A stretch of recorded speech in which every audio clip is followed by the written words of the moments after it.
Bonjour à toutes, bonjour à tous et merci de nous suivre sur Ecclesia TV. Au sommaire de cette édition, l'évêque du diocèse d'Abengourou, Monseigneur Boniface Ziri, a ordonné un diacre et 2 prêtres le samedi 26 février 2022 à la paroisse cathédrale Sainte-Thérèse de l'Enfant Jésus. Après l'exhortation de Monseigneur Ziri, la liturgie d'ordination s'est poursuivie par l'engagement des candidats au diaconat et au presbytérat avec l'imposition des mains et la prière consécratoire, suivie de rites complémentaires. La joie se lisait sur tous les visages après toutes ces différentes étapes qui ont fait de nouveaux ouvriers dans la vigne du Seigneur. Les détails dans un instant. En Côte d'Ivoire, les obsèques de Marguerite Noongbeya, la mère de Monseigneur Alexis Touabilulo, évêque du diocèse d'Abbeville, se sont tenues le vendredi 4 mars dernier dans la ville de Tabou, en présence d'évêques, prêtres religieux, religieuses et de fidèles laïcs. L'occasion pour les uns et les autres de soutenir à nouveau Monseigneur Alexis.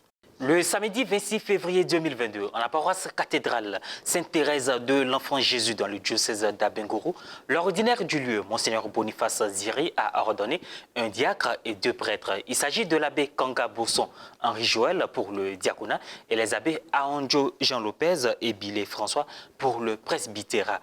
Papier image Père Justin Anopangue, commentait Maria Bissier.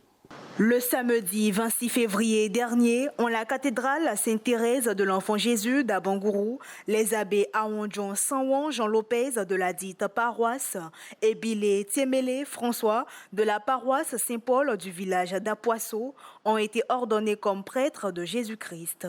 Et comme diacre, l'abbé Kanga Bosson Henri Joël de la paroisse Saint-Paul de Tanguélan, des mains de son Excellence Monseigneur Boniface Ziri, président de cette cérémonie d'ordination. Les élus du jour étaient entourés des prêtres, des religieux et religieuses, des parents et amis venus nombreux pour la circonstance.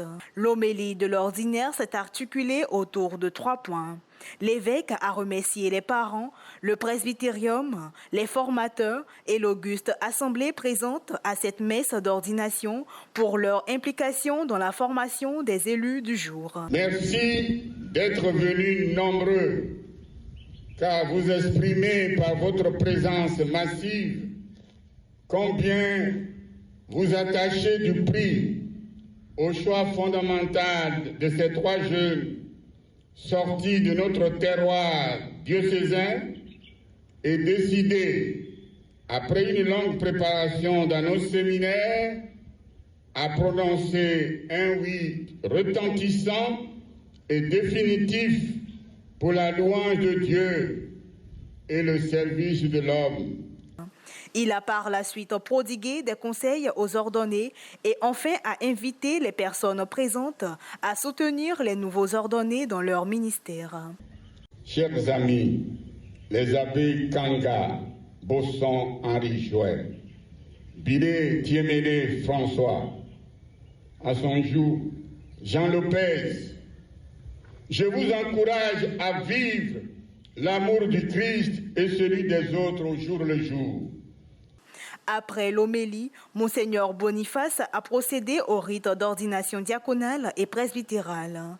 La célébration de cette messe d'ordination diaconale et presbytérale s'est déroulée dans un silence et une ferveur d'une qualité exceptionnelle, vécue ainsi par tous les participants, heureux de ce jour de grande fête, à la fois achèvement et commencement dans la vie du diacre Kanga Bosson Henri Joël et des pères Aonjon Sanwon Jean Lopez et Bilé Tiemele François. À la fin de la messe, avant la signature dans le registre d'ordination, le père René Taki, chancelier du diocèse, a procédé à la lecture du procès-verbal de la cérémonie de ce jour. Un d'entre nous a été ordonné diacre et 2 autres prêtres. Quelle merveille! C'est Dieu qui nous aime et qui nous choisit malgré nos limites, nos faiblesses et nos péchés. C'est un sentiment de joie qui m'anime ce matin. En ce jour, le Seigneur, par les mains de mon Seigneur Boniface, a consacré. C'est le nom du Seigneur qui doit être béni toujours et partout. En ce jour béni de Dieu, je voulais rendre grâce à Dieu pour tous ses bienfaits dans ma vie.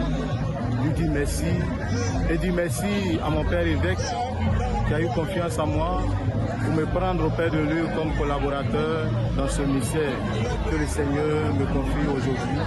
Je suis très heureux, très heureux parce que le Seigneur a mis sa main sur moi pour servir notre Père évêque ainsi que le presbytérium. Vendredi 4 mars 2022, la ville de Tabou en pleurs a porté en terre, après plusieurs cérémonies d'hommage, Marguerite Nohon Beya, la mère génitrice de Monseigneur Alessi Touabé-Yulo, celle qui a donné à l'Église un digne fils comme évêque de l'Église catholique romaine en Côte d'Ivoire. C'est dans l'espérance de la résurrection que le fils a célébré la Pâque de sa mère.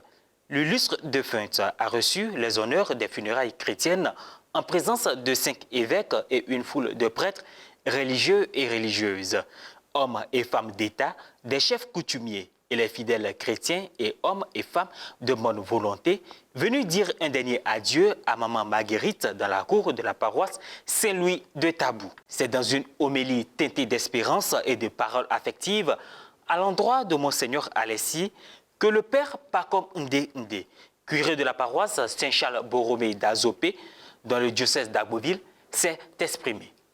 La providence divine qui préside au destin de l'humanité a bien voulu que la date du 25 janvier 2022 marque votre histoire familiale. Oui, en cette période de l'année où se prolonge le rayonnement de l'épiphanie, comme le signifie l'introduction du mystère de la semaine Pierre Journal, l'Église ce jour du 25 janvier fête la conversion de Saint Paul. La première lecture de ce jour parle aussi de son baptême par Ananie, donc de sa nouvelle naissance. Désormais, ce jour de fête restera gravé dans vos cœurs de fils Touably comme jour de la naissance de votre mère au ciel. Oui, selon les desseins de la providence divine, après avoir été témoin des merveilles de Dieu, au cœur de son existence et de sa famille, maman Marguerite, dans sa 90e année, devait maintenant communier à la grande épiphanie.